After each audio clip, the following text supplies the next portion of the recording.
ناو یەکێکە لە گوندەکانی هەورامانی ڕۆژهەڵات سەر بە قەزای سەڵواوایە. دانیشتوانی ئێرە بەوە ناسراون پەیوەندی کۆمەڵایەتیەکانیان بەهێزە و چاکە خوازن. بۆیە ئیندۆقێکی خەیریان لە ناو گوندەکەدا داناوە و کۆمەچی دەستکورت و هەژارانی ئاوایی پێدەکەن. یەکێک لە بەرهەمەکانی ئەم ئیندۆقە دابینکردنی ئەمبوڵانسێکە بۆ خزمەتی دانیشتوانەکەی. کاراسانیەکی باشی بۆ دانیشتوانی ئێرە کردووە. گواستنەوەی نەخۆش لە ئاواییەوە بۆ شارەکان و ئەو کارانەی تایبەتن بە دانیشتوانی ئەم گوندەوە بەم ئەمبۆڵانسە ئەنجام دەدرێن. لەلایەن ئەنجومەنی گوندەوە مۆڵەتی فەرمی بۆ وەرگیراوە. تەنانەت ئەو کەسانی هاوڵاتی ئەم گوندەن و لە شارەکانی تر دانیشتەجێن لە کاتی کۆچکردنیاندا تەرمەکانیان بەم ئەمبۆڵانسە دەگەڕێنرێتەوە بۆ ئاوایی و لەوێ بە خاک دەستپێدرێن. بەمەش نمونەیەکی بەرزی بەخشندەی و مرۆڤ دۆستیان پێشکەش کردووە.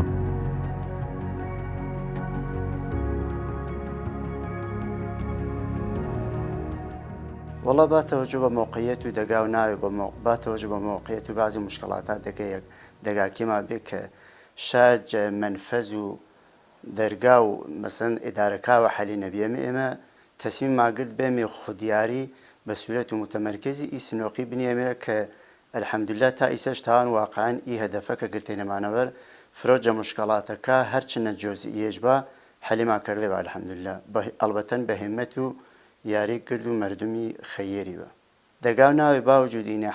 ذهنیەتش بێ و بە سابقەشەنە کارهایی و گۆرەش بێ هەر فرە ئستیقبال شاکر وەچون زاناشە بە سوورەت و حەسابێ واز بۆ ئاوەختی گرد و پوڵەکە کاناڵیزە بارە ئاحەسابەوە شۆنە ئانێرە ئەیدێویش متعاهدێ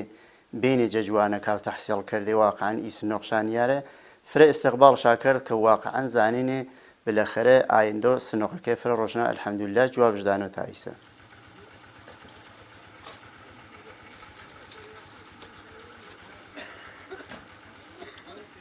ئی سنۆقە جا ئەوڵە وەختی نکریا بە نامۆ سنۆق و خێریە و دەگا و ناوێ شا جاوەڵە فرۆ کەسی ئینتزارژی نەوێ فەقەڵ کۆمەک بە مستەمەند و زەعیف و کەم دەسابێ وەلی نایە مامی یەواژواش جلسەهای بعدینە نیامارە سنۆقە خلاصە ئەهدافی ما پێ تعیین کرد مثلا ئەهدافی بلند مدت میان مدت کوتا مدت وەمە مثلا یو جەمیان مدتەکە ژانە بێ کە تەسمیما گرت پیانێ ئەمبڵانسی بسان بکێ پێدەگا و ناوێت تا ئیسێش هەر خەریک و خدمەت ڕەسانین بە دەگا و ناوێ حتا فەراتەر جە دەگا و ناوێ کۆمەک بە زلزلە زەدەکا و کۆمەک بە منتەقە و مەریوانی ئەترافیش کۆمەکش پەنە کریان خۆ تەبیعین ئی ئەمبڵانسە باتەوەجۆ بە موقعیت و سنۆقەکەیما کێمە سەفتمان نەکردن فەقە نەقس و حەمڵی جەسەدیژەن ئیترێمە مجەوزی ویچما پێگرتن کە ئەکسەر و شارەکە چون ئەمبڵانسای خصوصی شاهێنێ با مانیعوانێ کە نازانمە فعالیتکردن وامێنێ اینێ ما پێ کردن مجەوز و ما پێ سادر کردن ئەڵبەتەن ئی ئەمبڵانسە مەسەن بعضی کارهایی فەرەنگی پسۆ کۆمەک ڕەسانی بە زلزلە زەدا و کرماشانی یا ئێمە دۆکترێ و متەخەسس داخلی ما بردنەوە خەدەمات ڕەسانی بە دەگا و ناوێ نوێنی و کەلجی جا یا معیدی نەزیێرە ڕوێ بە حەمڵ و داروێ و دۆکتری و حەمڵ و جەسەدیش وە کارهایە کە فەرهەنگی پەنەش کردووە مەسا حەمڵ و کتێبی فرۆچێوا کە نیازش بە مجەوزی نەبوو.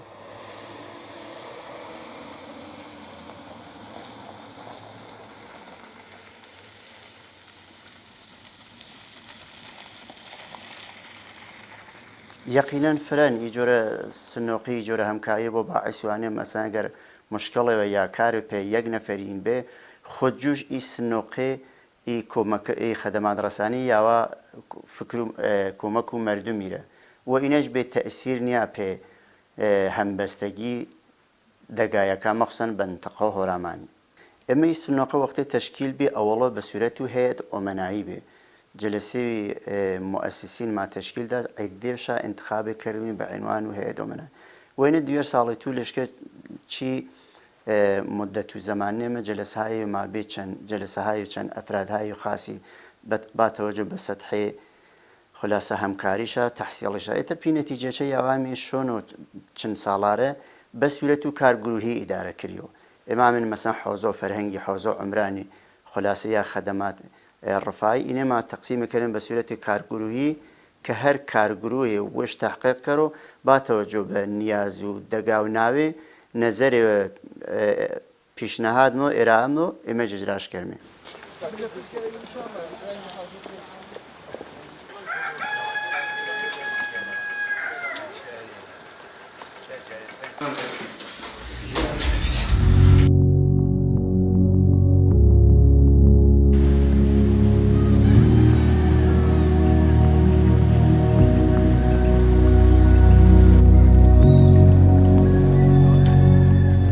ئاژەڵداری بەشێکی گرنگی سەرچاوەی بژێوی دانیشتوانی ئێرە بووە و بایەخێکی زۆریان پێداوە.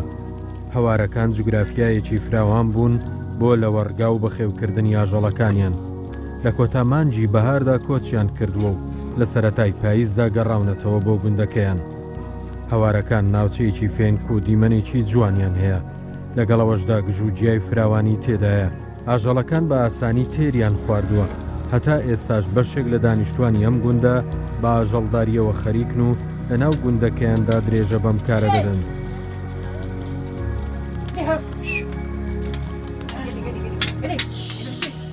دەگا و ناوێ یانێن فرۆ مەغلوقی جۆڵابێ هەچی زەنیش بێ دوو کڕێسێ لۆکە ئارین پیژاوەرە چیگە کەرینێش بە ئین بلاتەبی کەرینێش کیانێنێش نوێن کەرینێش گودێ ئارینە شوێویگە زەنی دوو کڕێسێنێ وەختیەگە کەرینێش پێسەینی بەرینە چا دەری زیارەتا یا چا زەمینی ئەپاسە داگەویشتا هەواوە نیێنێ ئەردە خمەتی کەرونە تر تمدانی فرو کمیشن بی ای هلاوی ارد خدمتی کرونا دین جولا کریش و ارد خدمتی کرو گجی ما پابر ما مثلا بچی ما هر هلاوی بی زنی ما هر هلاوی بی آوخی برینی جنبین چاگاین بی خمسیه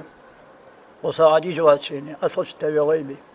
برینی چا خمس کرینه میلاد بی تسرمایی بینه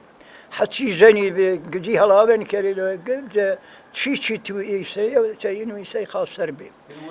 نوش آرسینش وش آینش کرینیم هم کلاش کریز بینه رو خدمتی کرونه کلاشی کرینه جو اینی بینه کلاشنی کلاشی چنینه کلو اینی مثلا این ما درآمد ما هر مقدار ویش بی این کریم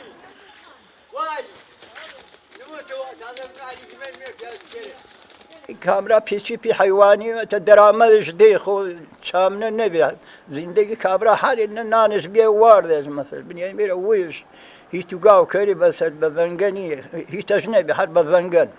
ای کابرا بزنگان بی رزق دوان دماغی بزنگان این کاری هیچ گاو کاری تر مهچی کزانا دو خمت حیوان دار پیچی حیوانه که ربني يا مثل كري شيء بين التجاري بين أنا أسانين شو بريني شو باسه نيم زندگی کرین می. و فرمایی گرانی نک یا وقتی کیلوی کشکی 7 من این بی. 2 من 1 من بی. آپاد سوره بی خو پیشنیا و چیو که واچ قیمتش برای تربیه بو. کیلوی روان رو خدمتی کرونه توریزی روان یعنی 1 کیلو. حال 5 منی وقتی دین این بین چیه دولار منی. وقت تبلی بین لاش 5 منی آرینی رو خدمتی کرونه تو روانه کدام پرامه وقت 1 کیلو روانش دین جای 5 منی که حالی آپاسه بی. ترکابرای زری دی فنه به 37 دی فنه اگر زری وینه بده یا به روان دی فنه یا به وزی دی فنه یا به هنجیر دی فنه یا به هنار دی فنه آپاسه نه مفته قرانی نینی کسی آلفو اغلب چی کویسانی وی ما بینی کابرا گفت که آلف جرش بیار بخون بچی کرولی آلف کی کنی گفت یعنی دورو ای دگا دورو 40-50 دانه حسری شنه بینی به حسری آرینی شره دگار بخون بچی کرونه گر کز آلفش بی هچی کز این جنبی آلف جنبی اسانی وقتی هردان بی آلف سی نبی دگا گرمه بی هیچ کن نزیه چی دگانه مش قاکو مش ویلج بی اری والله آبی جنبی گر کلویرا آدره چا درنه آبیارین بکنه آبیارین برینه و هور آسرام نودگی آپاس منی میره این بی کنه بی وقتی دبوچی و نبی هر کنی بینی آپاس ای کنه اینی اول دار لبین می هوار ما بی واسین میش پیش صفا لبین می وا چا لبین مثال لبین هوارا بدی ما بی پوا واسین فیرسانه لبین می هوروا حتی اول پاز گلاویزیه آخته کوچ کردن می انور و سراجگا اچام نبی اتر کابرا إن وسيلة نبي يعني قرد وسيلة في سيوة كالفتكات جيرش كولي بريس شامنا نبي واسيلة ينبونا كابرا ينزقران بو قرض بونا نتاو بلونا يا نبي يرشوا كالفتيج بيني هاريو بلاصي وليثي وميشيس وبريس فيها واري أباسا بين فقيس يعني هن هر ماشي دوي ماشين هر وسيلة برو هوا جات ميرو كالي جابر خومي لدوات امين دركرتو ميرو سوزجان رمني لدوات اي خالزي وحنا مديفي كالي اشقي بولات دايما العقل زوحنا مدفية بوان في أشقي بالات عزيز دردك لي مروح كالي قانون مامي نوح بخوة من مردم خاسر عزيز ويحرتا دوري وتوح جاه من مردم خاسر كالي قانتا دوري وتوح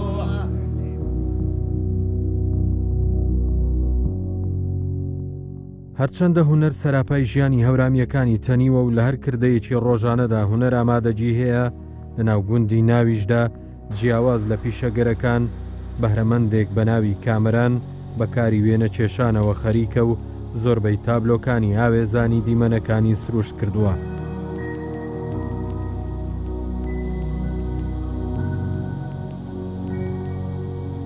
بیر و هۆشی لە ناو هەوراماندا تەرزیدا کوتیوە.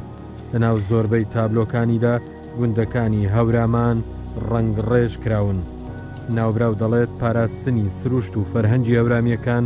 تاکە ئامانجە لەم کارە.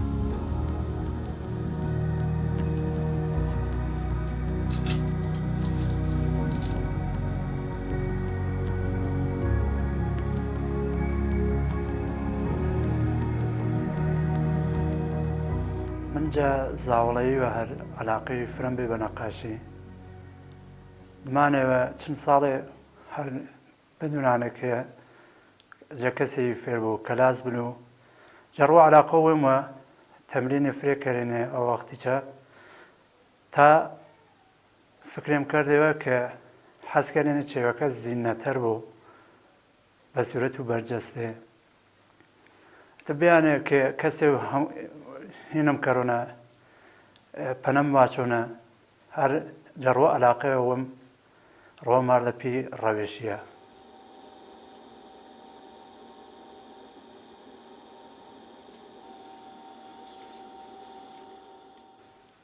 تەبیعەتی بکرد کە جەدەگان ناوێنە بێمە من کولەن جەزێن منە تەداعیش کەروە دلێنەکانە تابلوەکە منە شۆنانێرە عەرزم کردی کە زەمانە زاوڵەیینە من چون واقعان علاقەم هەم بە نەقاشی بێ هەم بە تەبیعەتی بێ ئەتر ئامانی جە علاقە و عشق و علاقەکە وم جەڕۆ چوارچەی تابلۆیە ئێبراز کرد. من پێ تابلۆی بە قۆڵ و فارسەکە جە چێوی دووڕێختەنی بە ئیسڵاح من ئیستفاده کردوونە مەسەڵەن جە چۆی جە گوڵی تەبیعیە من ئیستفاده کردوونە دمانەیە جە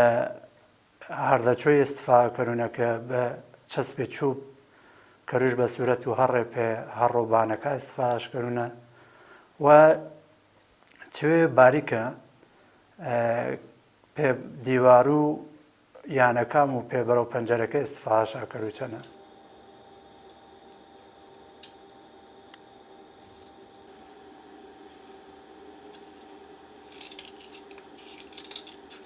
وەڵجە هەر چێوینە من نەقشە و ئا تابلۆیە جەزێن منە نەجەڕوە وەرەقیوە مۆ سەر و یەک دانە قاپیوە چوارچێویوە پیادەش کردوونە ئەوەڵ بە سوورەت و بەرجەستێ بەخاترانەوە کە تابلۆکەم فرە قورسێ نەبانێ بعضی وەختێنە جە فیبری استفاده کرو یا بعضی وەختێنە کارتۆن و هێڵا مارونە چەند چەسپێچوو بیت بە ئاوی تەڕەشاکردونەوە پێ حەجم و کارەکەم چی دوێ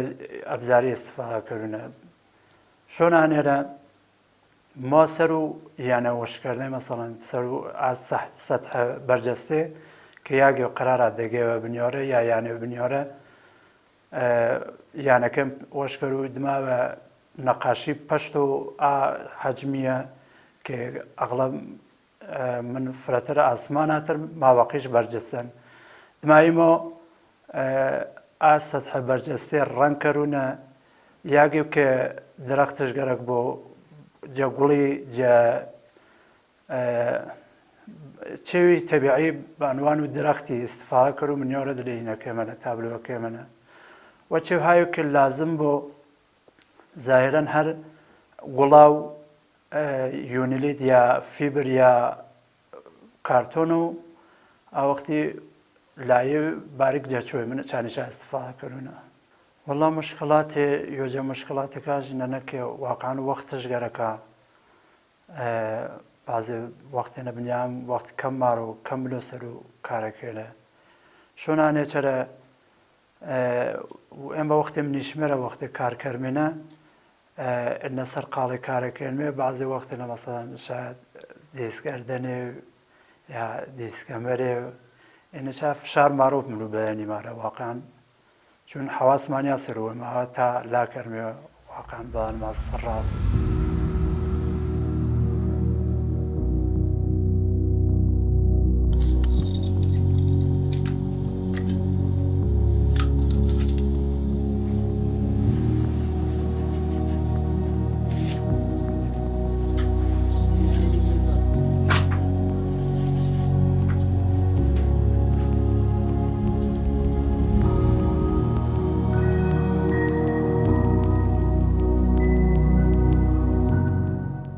گوندی ناو لە باکوورەوە بە گوندەکانی نوێن و کەڵچی لە باشوورەوە هەجیج لە ڕۆژاوەوە هەواری گۆڵی و لە ڕۆژهەڵاتەوە بە ئاوایی ئەسپەڕێز دەورە دراوە. ئەم گوندە شوێنە جوگرافیەکەی لە ناو دۆڵێکدا قەراری گرتووە و بە چەند شاخێکی بەرز دەورە دراوە. چەند شوێنەوارێکی دێرینی تێدایە قەڵای گاوران یەکێکە لەو شوێنەوارانە کە پاشماوەی تێدا دۆزراوەتەوە و مێژوەکەی بۆ پێش زاین دەگەڕێتەوە. نەڕەتی ئەم گوندە لەلایەن سێ کەسەوە ئاوەدان کراوەتەوە لەسەر ئاینی یارسان بوون، ئاژەڵداری و باغداری و پیشەسازی دەستی کاری سەرەکی دانیشتوانی ئێرە بووە. دانیشتوانی ئێرە تەژنەی زانست و زانیارین، چەندین دکتۆر و دانیشمەندی تێدا هەڵکەوتون. دەگا ناوێت تقریبان ناجنوب و شارستان و سەڵواوانە جە شماڵوە بە نوێنی و کەلجی منتهی بۆ جەجنوبی چ بە هەجێج بە غەربی چوە بە هەوار و گۆڵی و سراجگای و شەرقی چوە بە دەگا و ئەسپەرێزی تەبەخۆ ئەوامی شەرمی ماسیێنێ پێسە بیە ناوە و ئاسا یانی دلێت چاڵەوێنە قەرارشگرتن لە حادی جۆغرافی چێرە لە ژێئۆمۆرفۆلۆژی واقعاً درۆز ماسا چون دەگا ناوێ ئینا یاگی قوڵایینە ئەمەش لە حادی جۆغرافیایی معمولن بە نەواحی فرو ڕەفتە ئیسلاحەن ماسمیش بەنە ناودیست و ئانێکی بەرجەستێ بە تاقدیست بە تاق و میحرابی بەنابەرین دەگا ناوێ چون نادلێ دەرێوینە وەجێ تەسمیەش هەرپا نامیان کە یاگێوە کە دلێ قوڵایینە قەرارشگرتن چۆ دەگا ناوی تامیاتمە تاریخ و ناوی کەرمی بە دوێ قسمەتێ قسمەتێش قبل از ئیسلام قسمەتێش بعد از ئیسلام باتەوە جو بە ئاسارێکی یۆزیانەجە قەڵا گاورا ڕوبەڕوو ناوێ نیشانەمە کە دەگا ناوی قبل از ئیسلام زندگی بیان چاگەنە بەنابەرئین قبل از ئیسلام زەرتۆشتیە بینی بعدەن دمای ئیسلامی چه زمانین اسلام شا قبول کرده بود دقیق مزانی ولی بعدن این امر شرمه و گلا مثلا اصل دگاناوی یعنی جدیدن بنرتن کاکیه بیانی گویا یه نفری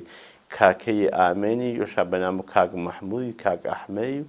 کاک حمی یعنی بنیانگذاری ناوی جدیدی ایره دانه بیانی بنابن کاکیش تقریبا هم هرگلوپا زرتشتی من کتیبی مطالعه کردن و دکتر سەفیزادێ دکتۆر سەفیزادە کە دەرمۆینەکتی بژم بە نامی پیرانی ئەهلی تەریقەت کە دەرمۆرد و نەوەن و پیرە هۆرامانی رە باسکەر یۆ چی پیرایچە خەڵکو دەگا ناوێن بە نامی پیرسەغیر ئیسێمە ویما مەکانێن بین و سرازگای دەگەیم ئیسلاحەن پەناژماسی پیرسەفا چیمە پەرسانم محل و دەفنیش ئینا پامەسیرێنە وەزیەتی معیشەتی دەگا ناوێ تقریبا ڕوو دامداری و باغداری لە بیان بەتایبەت پێ لە حازێ دامداری لە وەختی فەسڵ و وەهاری ئامێنە ئەکسەرەن بێنێ دوو یەرێ دەسێت قسمەتی عومدە شالوێنی پێئینی کەش و ئەسپەرێزی یەری چواردان هەواری گێڵێنێ فەرسە مدەتی لوێنێ ئۆ سوڕۆخانێ بووی ماماسیش بەرەو مەڕاکی ئیسە بیان چیر و سەد و داریانی چاک کۆت چاکردن لوێنی پێئینی مەڕیاوی چاگەلوێنێ ئین شۆن و مەراحلی لوێنێ پێ دەرۆژە ڕێژەی کەش و ئینا کەش و زوومیا و دەشتە قەڵبەیەوانی شابن ئەدەوی چا بازم کە هەر دامداری بینی ئامێنی بەتەرەف و پیلانە ئامێنێ پێ ئینی هەوار و تەختی ئامێنی پێ دەوروینی میان گوڵنگانی پاگەن قسمەتی کەمی چەند خود و هەوارەکان ناوێ بەناو فیرسانێ و سرازگانە ماندگاری بێنێ نو دامدارە کاچە ئاوەخت باغداری شابیان هەر بنەڕتن باتەوە جوبان کە ئابوو هەوا دەگاوە ناوێ فرەتەر مشابهەتش هەن بە ئابوو هەوای مەدیتەرانەی بێ پەروەرش و هەناری و هەنجیری فرە مناسبیان خەڵکە مەحسوڵاتەکە وش معمولەن هەناری و هەنجیرەکەش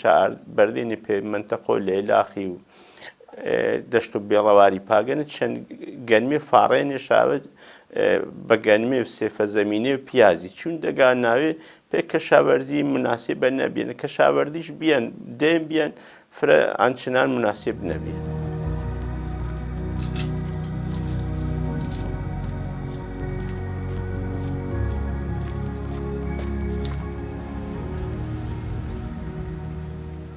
زۆرێک لە گوندەکانی ئەورامان لە ناوچەیەکی دوورە دەست و شاخاویدا دروستکراون بۆ دابینکردنی کەرەستە و پێداویستەکانی ڕۆژانەیان بە ئاسانی نەیانتوانیوە دەستیان بە شارەکان بگات بۆیە لە ناو هەر گوندێکدا چەند پیشەگەرێک لە ڕێی پیشەسازیە دەستیەکانەوە ئامرازەکانی کشت و کاڵ و باغداری و پێداویستەکانی ناوماڵیان دروست کردووە بە تایبەتی ئاسنگەرەکان ڕۆڵی کارایان لەم بوارەدا جێڕاوە. تقریبا پشت و یێرێنی سنعەتماینا دەسوێ تاریخ بوو 65 ساڵان تایسمنی کاری کرد و وەزەمانی چەنەی کار و ئێمە کارێوی مەقبوڵ و معتەبەر بیان مثلا کارخانەی سادرات و واردات و دەوڵەتان نەبیان ئەوەختە مەرمی احتیاجی فرەش بیانە پێی سنعەتی هەر کەسێک هەر شغڵێویش بیە بۆ مەوادی ئەوەڵیەش چییە دروست کردیان ئامان چێگە وەسیلەش دروست کردیان پێلوانتە سنعەتە وژنیانەرێ و ئیتەرجە گرد و ئیمکاناتی وەی سنعەتە ئێمە خزمەت و مەخلوقی نەبیان و تا ئیسە ئێمە ئاردەن مەڕانە ئاوەختە ئێمەجی سەری نامی خزمەت و مردمینەوە ئاوەختەی تەری سەر ڕوزگارەکەی نوێویش پەنامان بە عیلەت و واردات و سادرات و چێوێ کاری مردمیش کەم بیانوێ تەریسە منەنەوە کار و وێمە چێ پێسە کار دەبێسە دوار دەبێسە ترشتە ئیداری تەبێری نەیتر احتیاجی مردمینی لامەشە ئێمەجی کاراکی سەر مەسەرم تەبێنی وەسی لەو کڵاشکردێ وەشتی لەو کڵاشچنیای قەسابی مەسەن کەفاشی ئینیشا ئی کارا کەرمە ئێمەچێت ئەیتر جەزەمانە دووچەنە حق و حەقیانەت مردم حیج ڕێوە نەبیێن حتا کاری ئێمە ئیمدادی پزیشکیوی نەشما کردن پێ مەخلوقی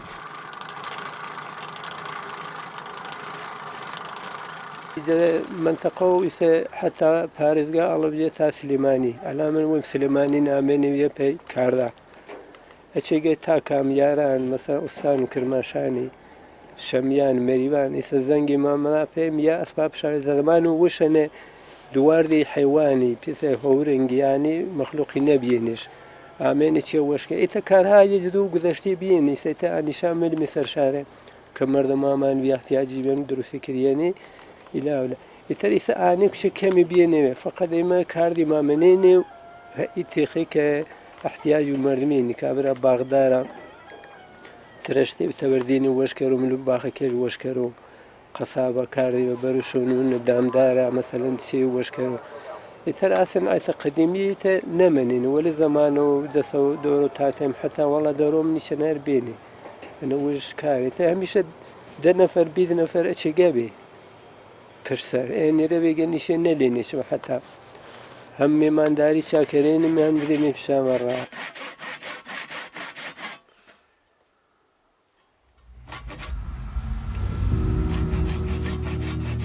لە ئاوایی ناودا هەموو کونوکە لە بەرەکانی ژیان پڕکراونەتەوە هەمە ڕەنجی لە ژیاندا دەبینین ئەمەش لە ناو هونەر و پیشەسازی دەستی و ئاژەڵداری و باغداریدا ڕەنجی داوەتەوە لێرە ماناکانی ژیانێکی ڕاستەقی نەبەرجەستن.